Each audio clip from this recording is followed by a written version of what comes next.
2장 인간관계의 중요한 비결. 세상에서 다른 사람으로 하여금 어떤 일을 하도록 만들 수 있는 방법은 단 하나밖에 없다. 혹 그 방법을 곰곰이 생각해 본 적이 있는가? 그렇다. 단 하나다. 바로 다른 사람으로 하여금 그 일을 하고 싶도록 만드는 것이다. 기억하라. 다른 방법은 없다. 물론 다른 사람의 옆구리에 권총을 찔러넣고 시계를 내놓도록 만들 수는 있다. 직원들에게 해고하겠다고 협박해서 협조하게 만들 수도 있다. 하지만 당신이 돌아서는 순간 그들의 태도는 바뀔 것이다. 아이를 때리고 위협하며 당신이 원하는 일을 시킬 수도 있다. 그러나 이 세련되지 못한 방법들은 대단히 바람직하지 못한 결과를 낳기 마련이다. 다른 사람으로 하여금 어떤 일을 하게 만드는 유일한 방법은 다른 사람이 원하는 것을 주는 것이다. 사람들은 무엇을 원하는가? 20세기 가장 탁월한 심리학자 지그문트 프로이트에 따르면 사람들이 어떤 행동을 하는 동기는 두 가지이다. 하나는 성적 충동이고 다른 하나는 위대한 사람이 되고픈 욕망이다.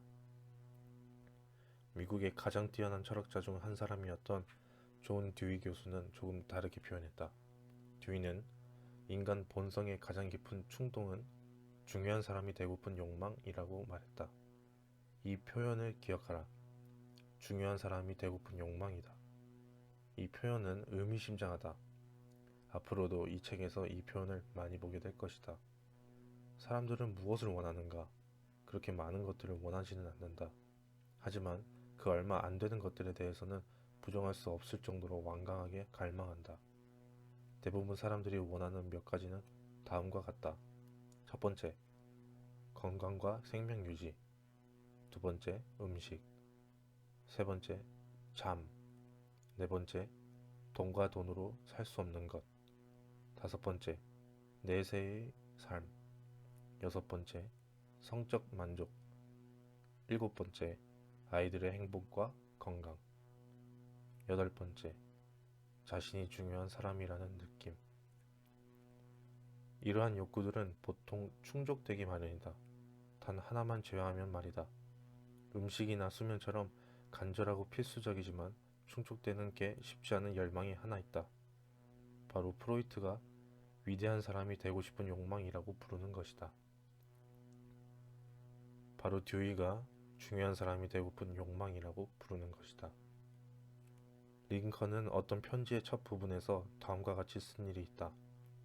모든 사람은 칭찬을 좋아합니다. 윌리엄 제임스는 말했다. 인간 본성의 가장 깊은 곳에 있는 원리는 인정받고 싶은 갈망이다. 명심하라. 그는 바람이나 욕망, 열망이라고 말하지 않았다. 그는 인정받고 싶은 갈망이라고 말했다.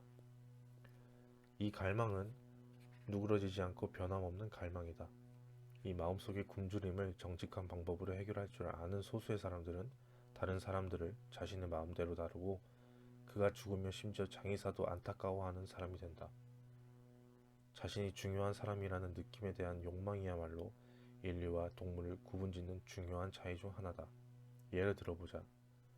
미주리주 농장에서 살던 어린 시절에 아버지는 두록 저지 품종의 돼지와 혈통 있는 하얀 머리 소들을 키우셨다. 우리는 중서부 전체를 돌아다니며 돼지와 소를 시골 장이나 가축 품평회에 출품했다. 1등상을 많이도 받았다. 아버지는 상으로 받은 파란색 리본을 하얀 모슬린 천에 붙이곤 친구나 방문객이 올 때마다 그 긴 모슬린 천을 꺼냈다. 아버지가 천의 한쪽 끝을 붙잡으시고 다른 쪽 끝은 내가 붙잡고 있는 상태에서 아버지는 자랑스럽게 파란색 리본을 보여주셨다. 돼지들은 자신들이 획득한 리본에 아무런 관심도 없었다. 하지만 아버지는 달랐다. 이 리본은 아버지에게 자신이 중요한 사람이라는 느낌을 가져다 주었기 때문이다. 우리의 선조들이 자신이 소중한 사람이라는 느낌에 대한 불타는 충동을 가지고 있지 않았다면 우리의 문명은 아예 생겨나지 않았을 것이다. 이 충동이 없었다면 우리는 지금 다른 동물과 다를 바 없었을 것이다. 자신이 중요한 사람이라는 느낌에 대한 이 욕망 때문에 배우지 못하고 가난에 찌들어 살던 한 식품점 전우는 50센트를 주고 떠리로 산 밑바닥에서 찾은 법학 서적을 공부했다. 아마 그 식품점 점원의 이름을 들어본 적이 있을 것이다. 그의 이름은 링컨이었다. 이 중요한 사람이라는 느낌에 대한 욕망 때문에 찰스 디킨스는 인류 역사에 길이 남을 소설을 썼다. 이 욕망 때문에 크리스토퍼 렌은 예술적인 석조 건물을 설계했다. 이 욕망 때문에 록펠러는 다 쓰지도 못할 엄청난 돈을 축적했다. 이 욕망 때문에 당신이 사는 곳에서 가장 돈 많은 집안은 필요 이상으로 커다란 집을 짓는다. 이 욕망 때문에 당신은 최신 유행하는 옷을 입으려 하고 최근에 나온 차량을 몰고 당신의 똑똑한 아이들에 대해 이야기하려 한다. 많은 아이들이 갱단에 가입하고 범죄를 저지르는 이유도 바로 이 욕망 때문이다. 뉴욕 경찰 국장이었던 멀루니에 따르면 일반적인 청소년 범죄자들은 자기 애가 넘치나 못해 체포된 후 처음 요구하는 것이 자신을 무슨 영웅처럼 대문짝만하게 실은 신문을 구해달라고 하는 것이다. 감옥에서 복역해야 한다는 사실은 이들에게는 와닿는 문제가 아니다. 그저 지금 당장 스포츠 스타, 영화배우, 텔레비전 스타와 정치인들과 나란히 신문의 한 자리를 차지하고 있는 게 즐거움 따름이다. 당신이 어떻게 해야 소중한 사람이라는 느낌을 갖는지 말해준다면 당신이 어떤 사람인지 말해줄 수 있다. 그것이 당신의 성격을 결정하기 때문이다. 그것이야말로 당신에게 가장 중요한 것이다. 예를 들어 록펠러는 중국 북경의 돈을 쾌적해 자신이 한 번도 본 적이 없고 앞으로도 보지 못할 사람들을 위해 병원을 세움으로써 자신이 중요한 사람이 된 것처럼 느꼈다. 반면 딜린저는 노상 강도, 은행 강도, 살인과 같은 일을 저지르면서 자신이 중요한 사람이라는 느낌을 가졌다. FBI 요원들이 그를 추적하자 그는 미네소타의 한 농가로 뛰어들어가 내가 딜린저다 라고 말했다. 그는 자신이 최고의 공공의 적이라는 사실에 대해 자부심을 가지고 있었다. 해치지 않겠다. 하지만 난 딜린저다 라고 그는 말했다. 그렇다. 딜린저와 록펠러의 중요한 차이는 그들이 중요한 사람이라는 느낌을 얻는 방식이 달랐다는 점이다. 역사는 자신이 중요한 사람이라는 느낌을 얻기 위해 분투했던 유명한 사람들의 흥미로운 사례로 가득 차 있다.